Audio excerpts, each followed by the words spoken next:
Selamat pagi Bu, perkenalkan diri saya Chelsea Amangan Bangke dengan NIM Alina 01252045. Saya dari mahasiswa program studi bimbingan dan konseling dari Universitas Tadulako. Wawancara ini saya lakukan sebagai bagian dari tugas mata kuliah pengantar pendidikan.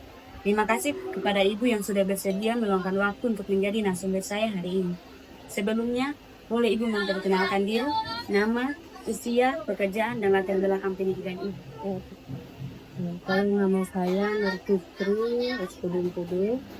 Kemudian apa lagi sih? Usia saya ini 48. Kemudian Pekerjaan, kerja. Saya sebagai kepala sekolah di sini baru jalan 3 tahun. dan latar belakang pendidikan. Latar pendidikan saya di 2 PGSD, kemudian lanjut di S1 PGSD, kemudian S2-nya Bahasa Indonesia. Pada kesempatan ini saya ingin berbincang tentang pendidikan sepanjang hayat, yaitu pentingnya belajar terus menerus sepanjang hidup. Pertanyaan yang pertama, menurut Ibu, mengapa pendidikan sepanjang hayat penting bagi individu maupun masyarakat? Kalau menurut saya pendidikan itu penting sampai akhir hayat, karena dengan adanya pengetahuan, dengan pendidikan tentu saja bisa menambah pengetahuan kita. Karena kalau cuma terbatas saja, kalau kita menuntut ilmu itu walaupun sudah tua, kita tetap harus belajar, karena kan banyak informasi baru yang kita tidak tahu. Yang kedua Ibu, apakah Ibu pernah mengikuti kegiatan belajar di luar jalur formal atau khusus ada pelatihan? Nah, kalau seperti itu ya dulu kita pernah ada diambil menjadi instruktur kurikulum merdeka dari DPMP, kemudian jadi guru PAMU di TPJ Unpad. Apa motivasinya Ibu? Ya, tentu saja motivasi kita selain menambah ilmu pengetahuan kita, juga bisa menambah wawasan dan juga ya bisa cari pengalaman. Yang ketiga, bagaimana pendidikan non formal atau informal memberi manfaat dalam kehidupan ini? Ya, kalau bagi kita tentu semua bermanfaat. Non formalnya kalau dalam sini kan itu, kemudian non formalnya juga. Jadi masih banyak pengetahuan kita ambil dari internet. Kalau ada yang kita tidak tahu, kita bisa buka internet, kemudian bisa dengan baca buku juga, koran. Ya, seperti kita kan ada langan tol, jadi berita-berita yang terbaru itu kita bisa baca dari koran ataupun dari internet.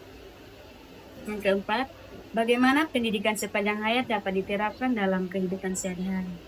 Ya, tentu saja kalau untuk itu bisa kita selalu kita belajar, selalu kita mencari tahu.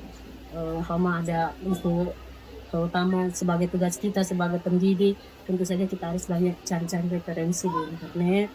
Ya, selain media sosial kita baca biasa ada lewat di FB, ataupun kita buka berita-berita yang ada, jadi kita bisa menambah wawasan kita. Terus yang kelima, apa tantangan terbesar dalam mewujudkan pendidikan sepanjang hayat di masyarakat kita saat ini? Ya, tantangannya yaitu kalau bagi saya tantangannya cuma satu, media sosial ini kan juga biasa kalau kita sudah terlena juga lihat yang ini, biasanya kalau sudah keasikan itu biasa kita lupa sama tugas kita apalagi sebagai rumah tangga. Ya, kalau sebagian besar kan kalau umpama biasa ada yang nonton kalau yang masyarakat umum sekarang itu biasa itu drakor yang biasa itu kan dari jadi tantangan sebagai berumah tangga. Kalau kita sudah lihat itu biasanya sudah jadi malas mau bergerak. Ya, tapi kalau kita memang mau sadar diri, kalau kita lihat informasi apa yang ada di situ itu. Terus yang keenam, bagaimana cara mengatasi tantangan tersebut? Ya, cara mengatasinya tentu saja ya harus koreksi diri. Kalau kita berpikir terus kalau kita mau terus umpama kita buat terlena untuk nonton terus ataupun tentu saja merugikan kita sendiri dan juga keluarga terlihat tidak terurus kalau kita memang cuma fokus sama nonton drama atau apa. Kalau kita lihat apa namanya yang bermanfaat seperti bagaimana dengan tugas kita kalau kita baca bahasa itu lebih bagus. Setuju Ibu. Apa harapan Ibu terkait perkembangan pendidikan sepanjang hayat di Indonesia?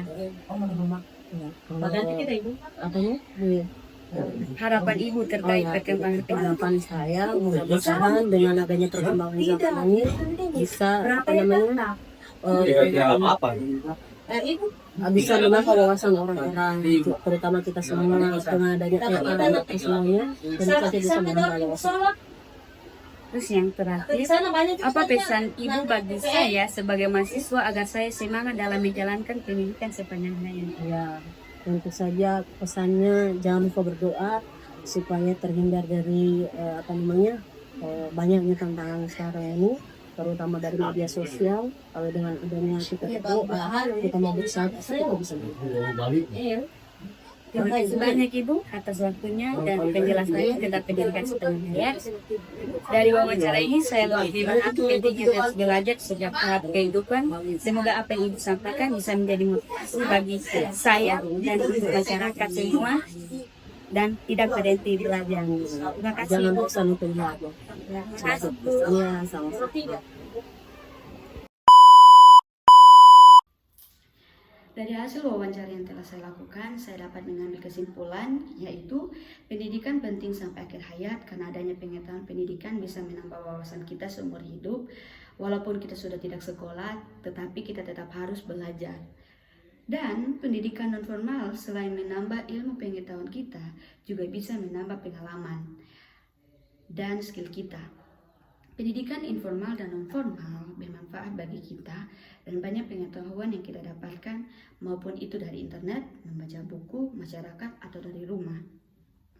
Pendidikan sepanjang hayat dapat diterapkan dengan selalu belajar dan mencari tahu referensi dari internet dan buku. Tantangan dari pendidikan sepanjang hayat yaitu terletak pada media sosial. Ketika kita keasikan bermain media sosial, kita lupa dengan tugas kita sebagai pendidik, peserta didik, ibu rumah tangga, dan masyarakat. Cara mengatasinya yaitu kita mengoreksi diri kita agar kita tidak terlena dengan media sosial. Dan harapannya dengan berkembangnya zaman pada saat ini, orang-orang dapat menambah wawasan dengan adanya internet, buku, dan orang-orang di sekitar kita. Pesan yang saya dapat dari narasumber yang saya wawancarai adalah teruslah berdoa dan berusaha. Dengan adanya kita berdoa, kita bisa berusaha agar kita menjadi lebih baik ke depannya.